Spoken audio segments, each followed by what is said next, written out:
Terry Pratchett's Discworld is a unique, personal, inventive tribute and exercise in the fantasy genre. It combines the abstract with the tangible, the whimsical with the serious, and is buoyed by author Terry Pratchett's eloquent mastery of the English language. Whether for a casual laugh or a deep introspection, Discworld is a treat to read and strikes a perfect balance between the comical and the serious. This series will cover the breadth of content related to Pratchett's 41 Discworld novels and of their various adaptations. Though to preface the review portion, it felt necessary to explain what we're getting into before taking the deep dive. The first segment will discuss the lore and universe surrounding Discworld, and the next one will talk more about the prose and composition within the stories themselves.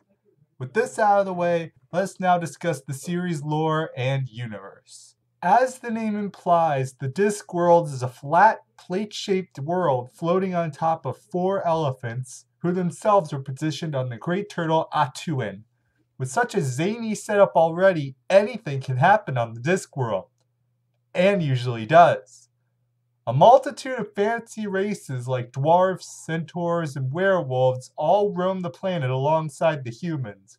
Magic can be used for whatever suits their fancy and however the story is needed to progress, and many stories function as the setup to an elaborate final joke.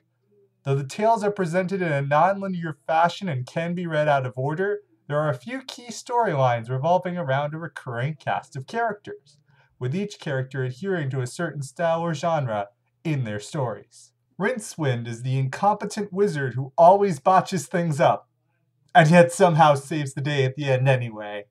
He is endearing but foolish and a bit headstrong. Many of his stories are harrowing adventures and exploration narratives surrounding Discworld. He attracts the ire of the mages at Unseen University, who sometimes share in wizarding adventures with him to keep the balance of magic in check. The witches are magic users, but often meant more to mock the notions of witchcraft than illustrate its more devious aspects. Many of their exploits are parodies of witch narratives, with the most notable parallel being the Weird Sisters of Macbeth.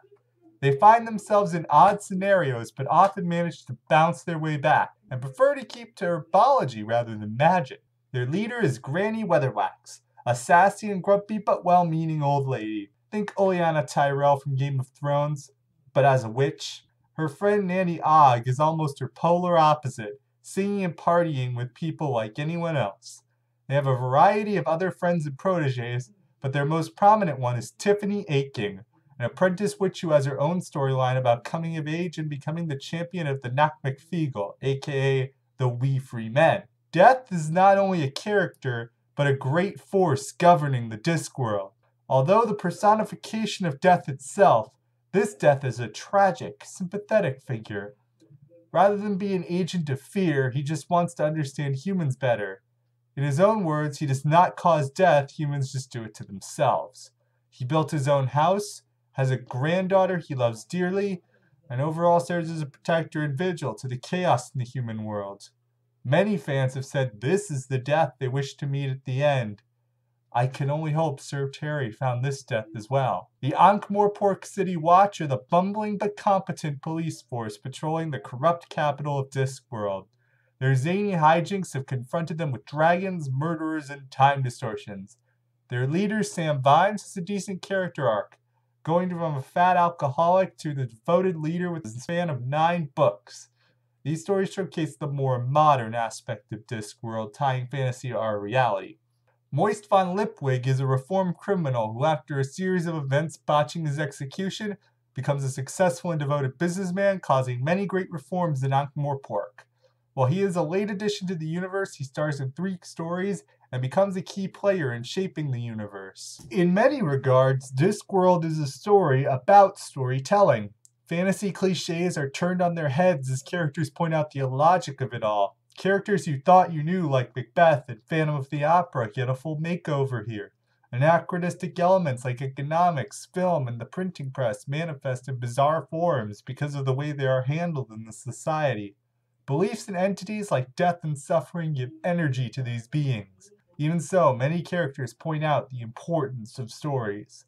The ideas of why stories come to be and their importance to our lives comes into play often in the Discworld narrative. The characters thrive on their narratives and use their storytelling to gain powers and keep their stability. This quote from A Hatful of Sky sums it up best. You build little worlds, little stories, little shells around your minds, and that keeps infinity at bay and allows you to wake up in the morning without screaming. Stories are our blood, our life force, here on Earth just as in the Discworld. And the boundless imagination of Sir Terry Pratchett can show them off to us in the world of our making. With so many fantasy tropes in play, great comedy, and clever writing to advance the stories, Discworld has something in it for everyone. Each book provides a unique experience. Sir Terry was quite the character himself, and would have fit right in with the world he created.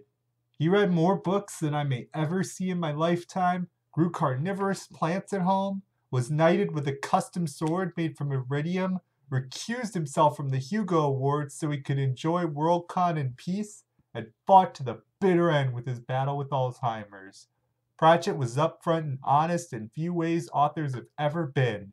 His humor and good nature are just as much a part of real life as they are in Discworld. It makes the books all the better if the author was a genuinely nice guy.